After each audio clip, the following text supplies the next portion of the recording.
बिस्मिल्लाहिर्रहमानिर्रहीम। उम्मीद है कि सब लोग खैरियत से होंगे। अच्छा, ट्रेनिंग के हवाले से जो चीज़ें आप लोगों ने पूछी थी उसमें ये है कि देखें, जो आप लोगों की ट्रेनिंग होगी तो आधे बैच की चारसद्दा में होगी, ठीक है। अब उसका पिछली दफ़ा भी यही हुआ था कि पिछला आधा बैच जो था अंगू में गया था।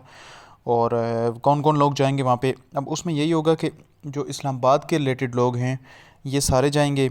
और फिर जो पंजाब के जो करीब करीब जो शहर लगते हैं इस्लामाबाद को, ठीक है, पिंडी हो गया या फिर सरगोदा हो गया, ठीक है, इस तरह के करीब करीब के जितने भी हैं, तो ये सारे लोग पिछली दफ़ा हंगू गए थे और इस दफ़ा भी इनकी यही पॉलिसी होगी कि इन लोगों को वहाँ पे भेज दिया। उसकी वजह ये होती है कि ये जो लोकल लोग होते हैं तो ये क्योंकि यहाँ पे रह रहे होते हैं, इनको सारी सिचुएशन का पहले से पता होता है, तो अब उनको ट्रेनिंग में वहाँ पे मैनेज करना बड़ा मुश्किल हो जाता है, ठीक है। क्योंकि ट्रेनिंग में आपको पता है कि घर जाना अलाउ नहीं होता, लेकिन अब ये लोग लोकल होते हैं यहाँ पे, ठीक है। और इसकी वजह से फिर वो जो एक माहौल होता है तो वो डिस्टर्ब हो जाता है, तो उनकी कोशिश यही होती है कि यहाँ के जो बंदे हैं तो इनको उठा के दूर भेज दिया जाए। तो फिर ऑलरेडी जो सिंध से आया हुआ है या बलूचिस्तान से आया हुआ है, कश्मीर से आया हुआ है, ये इन लोगों के लिए ये दूर वाली जगह है ऑलरेडी इस्लामाबाद, तो इनसे डिस्टर्बेंस नहीं होगी, ठीक है। ये रीज़न थी पिछली दफ़ा। और मोबाइल का आप लोगों ने बहुत सारे ने पूछा था कि अलाउ होता नहीं होता।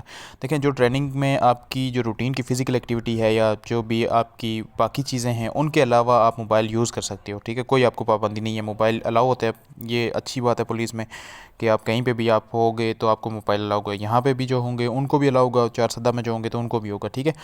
और फिर वही अकाउंट आपका पहले बनाया जाएगा, फिर उसमें तकरीबन आपको महीना डेढ़ महीना, पिछली दफ़ा भी लगा था, इस दफ़ा भी इतना लग ही जाता है, ठीक है, क्योंकि ब्याज ज़्यादा होता है, तो महीना डेढ़ महीना लग जाता है आपकी सैलरी वाले प्रोसेस को करते हुए, क्योंकि यहाँ से अकाउंट बनता है, फिर AGPR में जाता है, AGPR वाले फिर उसको आप का एक पर्सनल नंबर होता है वो इशू करते हैं और उसके बाद जाके तो आपको फिर वो सैलरी आना शुरू हो जाती है। तो अपने पास जो ख़र्चा है वो अच्छा खासा रख लेना।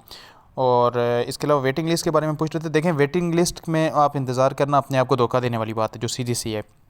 उसमें ये होता है कि जो लोग स्किप कर जाते हैं तो उनमें फिर बैच को पूरा करने के लिए लोगों को बुलाया जाता है, लेकिन वो ऐसा होता है कि अक्सर लोगों को, क्योंकि जिसकी जॉब हो जाती है तो बहुत कम लोग ऐसे होते हैं कि स्किप करते हैं, और अगर एक या दो लोग इस तरह से स्किप कर जाएं तो बाज़ औक़ात वो बुलाते भी नहीं हैं, वो फिर अगले बैच के साथ ही उस बैच की जो कमी होती है वो पूरी कर लेते हैं। तो इसलिए वेटिंग लिस्ट के बारे में अगर आप लोग वेट कर रहे हो और उसकी उम्मीद में बैठे हुए हो तो चलें, आप लोगों के लिए अल्लाह करे कि वो कोई उसमें बेहतरी हो, लेकिन ये है कि वेटिंग लिस्ट से ही सिर्फ उम्मीदें रखना ये अपने साथ ज़्यादती होगी, ठीक है ना। बाकी जहाँ जहाँ पे टेस्ट आते हैं वहाँ पे अप्लाई करो, FIA में आए हुए हैं, ठीक है, और बहुत सारी जगहों पे आए हुए हैं। नेक्स्ट जो सेशन आने वाला है तो इसमें तकरीबन हर डिपार्टमेंट में दोबारा से टेस्ट आएंगे, तो सब के लिए तैयारी करो और बार बार अप्लाई करते रहो। अल्लाह ताला आप सारों को कामयाब करे।